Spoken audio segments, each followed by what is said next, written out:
أعوذ بالله من الشيطان الرجيم. بسم الله الرحمن الرحيم. الرحمن علم القرآن خلق الإنسان علمه البيان.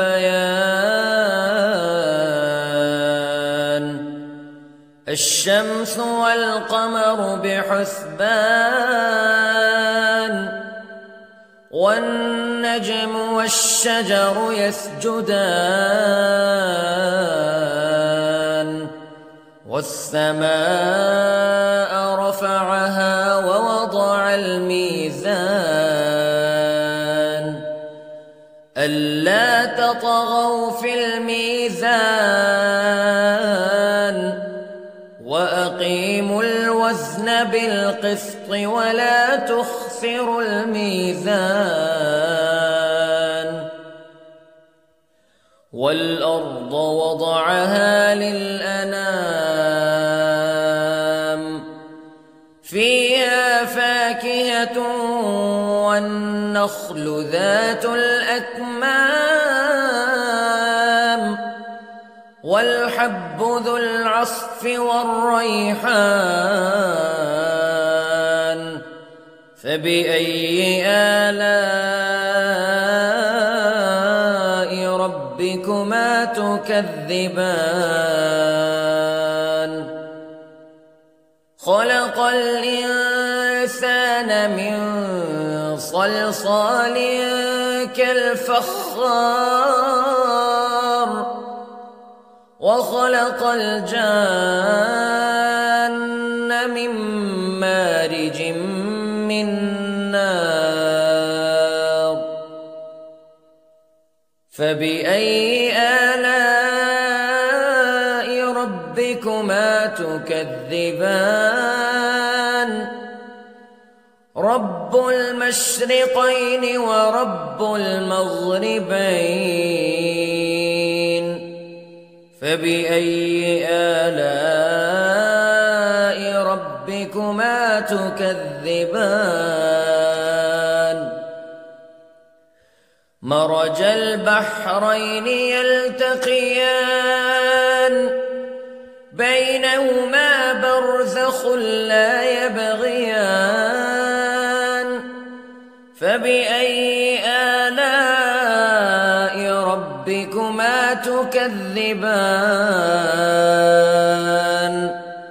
يخرج منهما اللؤلؤ والمرجان فبأي آلاء ربكما تكذبان.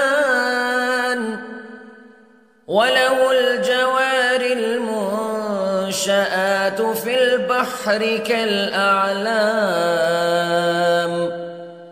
فبأي آلاء ربكما تكذبان.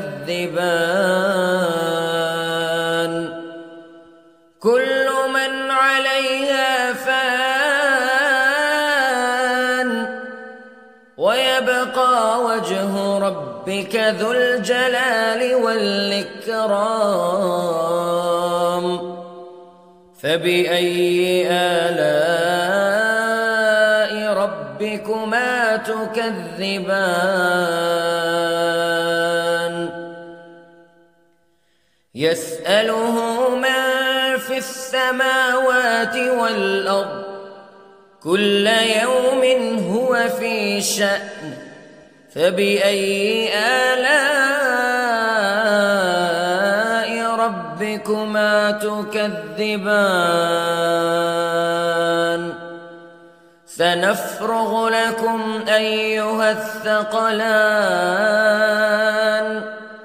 فبأي آلاء ربكما تكذبان.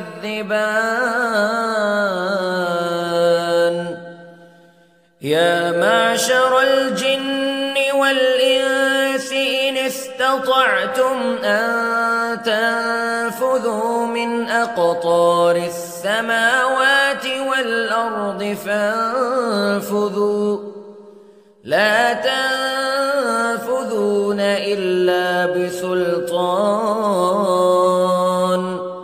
فبأي آلاء ربكما تكذبان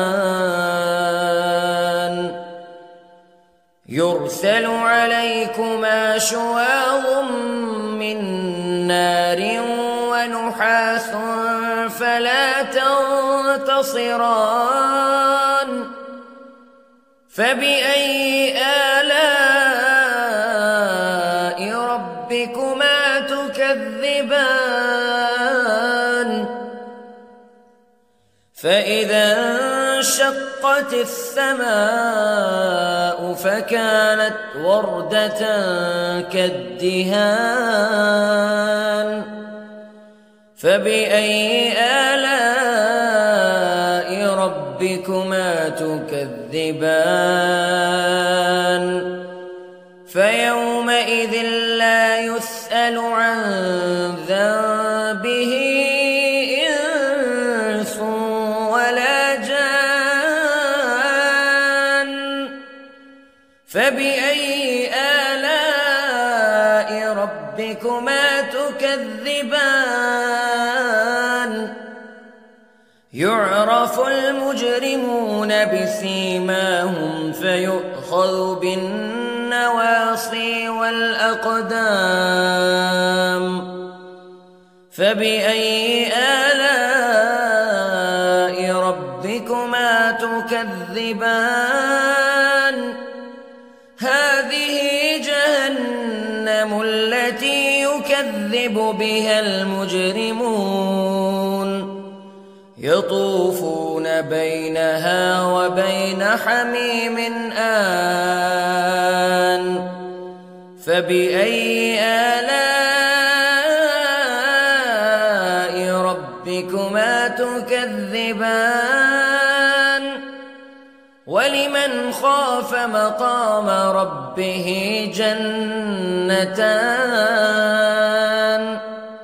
فبأي آلاء ربكما تكذبان ذواتا أفنان فبأي آلاء ربكما تكذبان فيهما عينان تجريان فبأي آلاء ربكما تكذبان فيهما من كل فاكهة زوجان فبأي آلاء ربكما تكذبان متكئين على فرش بطائنها من استبرق وجنى الجنتين دان فبأي آلاء ربكما تكذبان فيهن قاصرات الطرف لم يطمثهن إنس قبلهم ولا جان فبأي آلاء ربكما تكذبان كأنهن الياقوت والمرجان فبأي آلاء ربكما تكذبان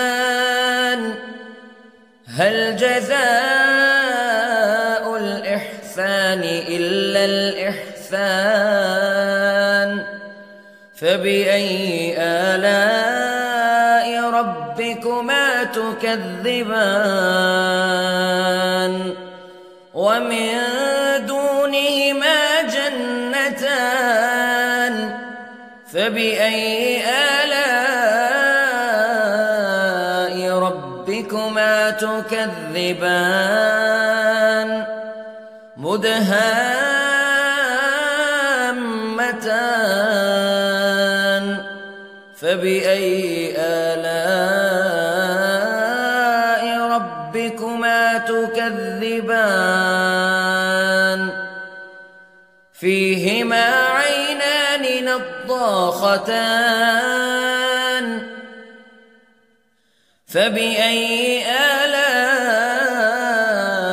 ربكما تكذبان فيهما فاكهة ونخل ورمان فبأي آلاء ربكما تكذبان فيهن خيرات حسان فبأي آلاء ربكما تكذبان حور مقصورات في الخيام فبأي آلاء ربكما تكذبان لم يطمثهن إنس قبلهم ولا جان فبأي آلاء ربكما تكذبان متكئين على رفرف خضر وعبقري حسان فبأي آلاء ربكما تكذبان تبارك اسم ربك ذي الجلال والإكرام